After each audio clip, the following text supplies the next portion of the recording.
Namimili po ako ng mga scrap, yung mga hindi na ginagamit na mga kasangkapan, mga yero, copper wire, at mga aluminum na nanggagaling sa mga lumang mga appliances o doon sa mga patapon na nakagamitan.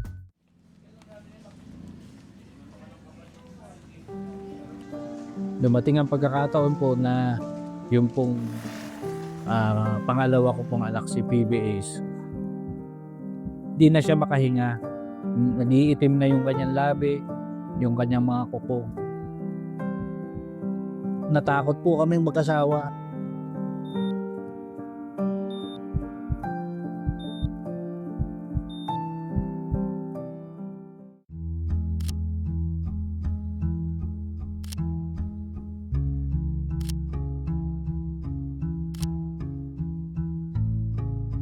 Kinasal po kami ni Ka-IB noong December 28, 2005 po.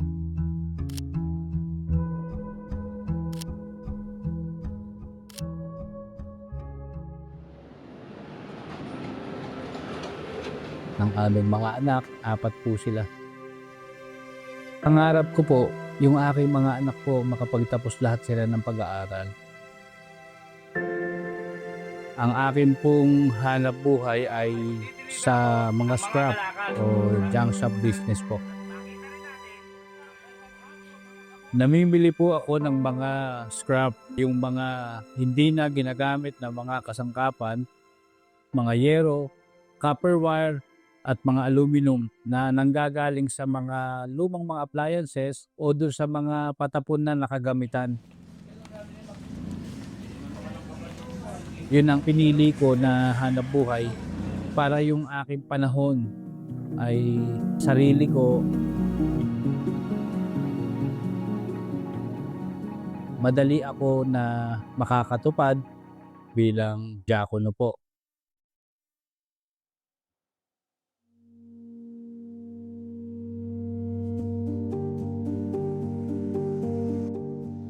Noong 2008, ginising ako ng aking asawa, alauna ng umaga po. Umiiyak na siya. At sinabi niya nga po na tingnan mo yung anak mo, yung pong pangalawa ko pong anak si PBAs. Nakita ko na yung labi ng anak ko na itim po. Tapos itim na rin yung dulo ng mga daliri niya. Kinakausap ko yung asawa ko, manalangin tayo. Pahiran natin siya muna ng langis. Dinala namin siya sa klinika. Pananampalataya namin, magtiwala sa magagawa ng Diyos sa buhay natin.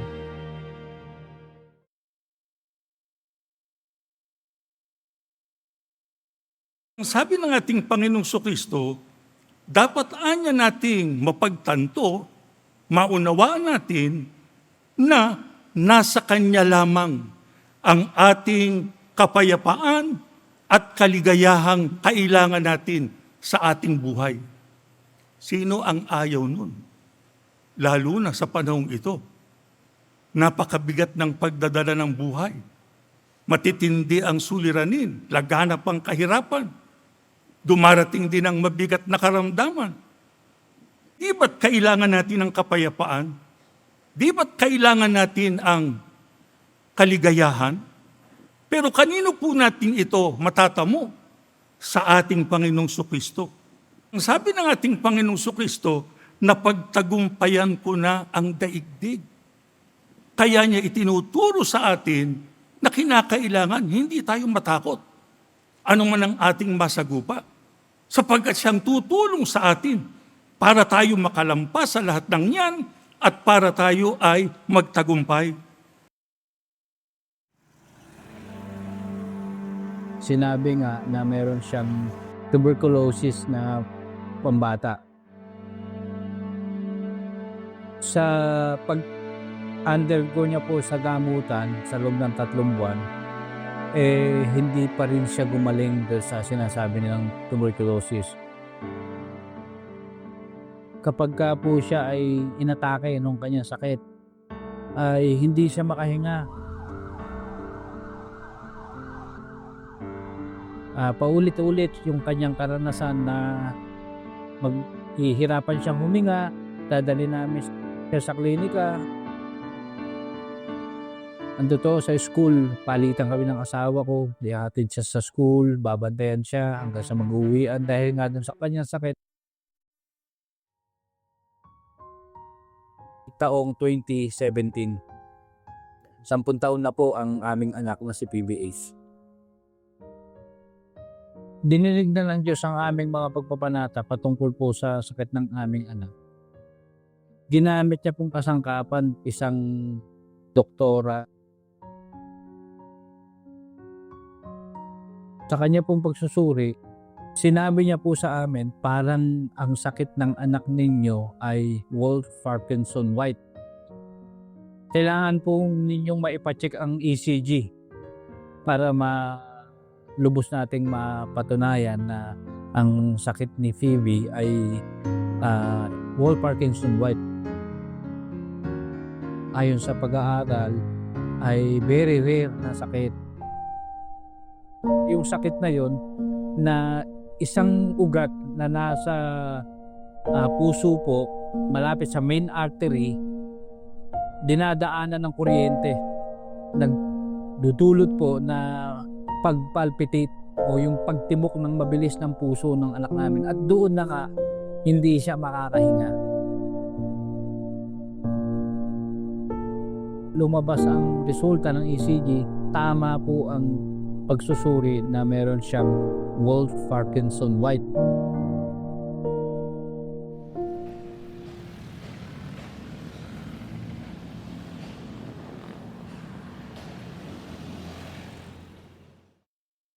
Pinaliwanag po ng doktor na ang tanging lunas lang ay yung operasyon. 500,000 po ang kailangan na pera o kalahating milyong piso.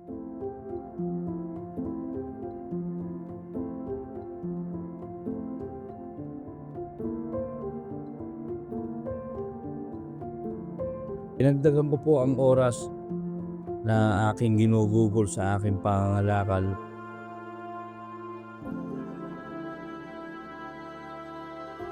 Sa kabila po ng aming pagsisikap at mga pag-iipon, hindi siya sufisyente doon sa pangangailangan namin ng pamilya ko.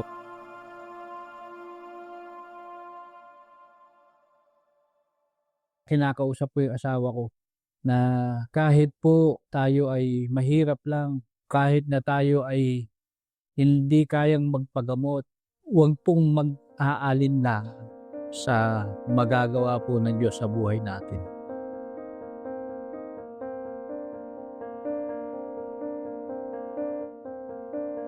Pagka po nakakaranas kami ng kalungkutan dahil dun sa aming mga sitwasyon, pagka sumasamba kami, yun po yung pinakamasarap na tagpo namin. Kasi po sa pagsamba, lalakas kang muli.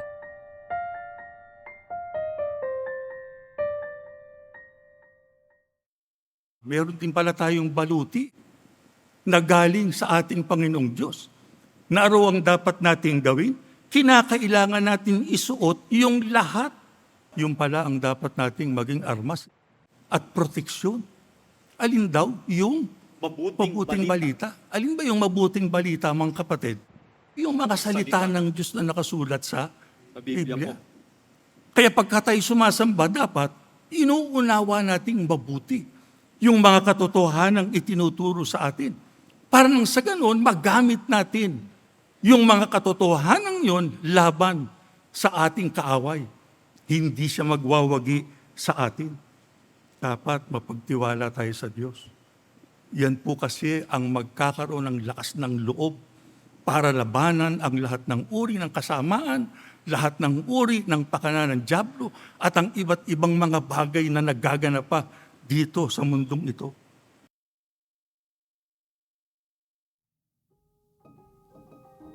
Noong pong araw na sinabi na ng doktor na ooperahan na po siya, sabi niya, bagaman mahal ang gamutan, Huwag kayong mag-alala dahil sa ang pera naman ay kinikita o kaya pang ipunin. Natakot po kaming mag-asawa dahil sa sakit sa puso ay mapanganib.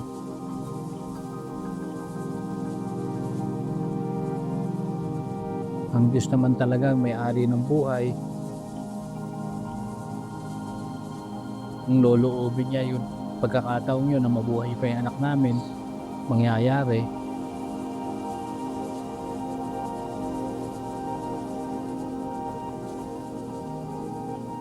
Kung loloobin niya rin na kunin na yun sa pagkakataon yun ang buhay ng anak namin, tatanggapin namin.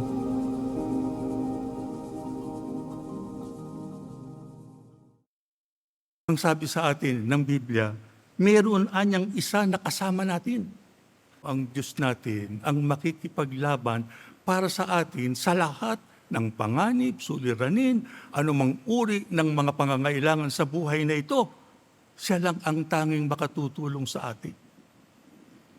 Napakahalaga mga kapatid na ang Panginoong Diyos ay nasa ating buhay. Kaya nga ang ating laging sinasabi, tayo ay makapagbigay kasiyahan kanino? Sa Diyos. Kasi pagka ginawa natin yun, hindi tayo mahihirapang lumapit sa Kanya sa panahon ng ating pangangailangan. Sapagkat naluluwalhati siya sa atin, nalulugod siya sa atin, nasisiyahan siya sa atin. Kaya pagka nasiyahan siya sa atin, hindi pa tayo hihingi. Ipagkakaloob na niya yung ating kailangan. Kaya ano man ang dumating sa paligid natin, sa buhay natin, ano man ang maging sitwasyon, hindi tayo dapat nasisiraan ng loob. Huwag tayong papayag na tayo ay mawalay sa ating Panginoong Diyos. Huwag tayong papayag mawalay tayo sa ating kahalalan. Huwag tayong papayag anuman ang mangyari. Sino man ang gumawa ng masama laban sa atin ay bibitiw tayo sa ating kahalalan. Sa pagkatandaan natin, ang Panginoong Diyos ang lagi po nating kasama.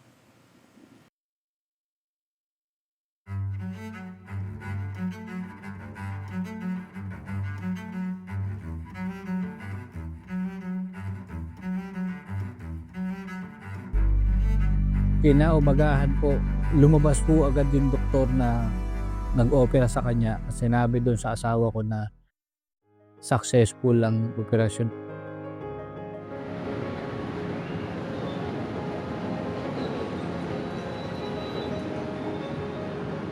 Dininig po ng Diyos yung panalangin namin ng pagkakataong yun. Ang isa pong himala na nangyari doon, nagpresenta yung doktor at sinabi na ako nang bahala dun sa kanilang mga expenses.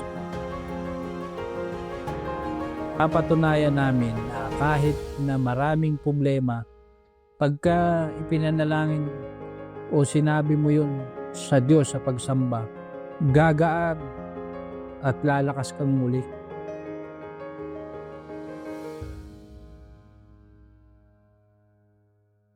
Gusto natin ang kabutihang galing sa Diyos. Lalo na kung meron tayong problema, meron tayong karamdaman, meron tayong suliranin, meron tayong pagsubok, merong mga bagay na nagaganap sa ating paligid na hindi pangkaraniwan. Ang sabi sa atin ng Biblia, sambahin ninyo ang Diyos kung nais ninyo ng pinakamabuti sapagkat ang pagsamba ang nagbubukas ng mga pintuan ng lahat ng kanyang kabutihan. Patatagin natin ang ating pananampalataya. Palaguin natin ang ating pagtitiwala sa ating Panginoong Diyos. Sapagkat walang ibang makatutulong sa atin kundi siya lang sa lahat ng ating nasasagupa. Pero paano po mangyayari yun? Huwag nating itigil ang ating mga paglilingkod sa ating Panginoong Diyos.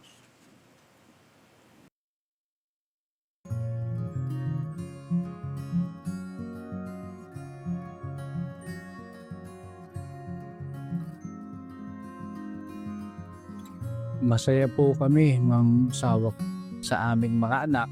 Binibigay nila sa amin yung mga recognition nila na excellence sila sa eskwela.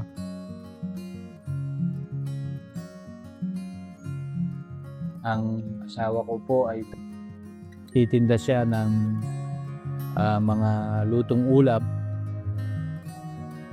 Magkatuwang kami na may taguyod po yung aming mga anak.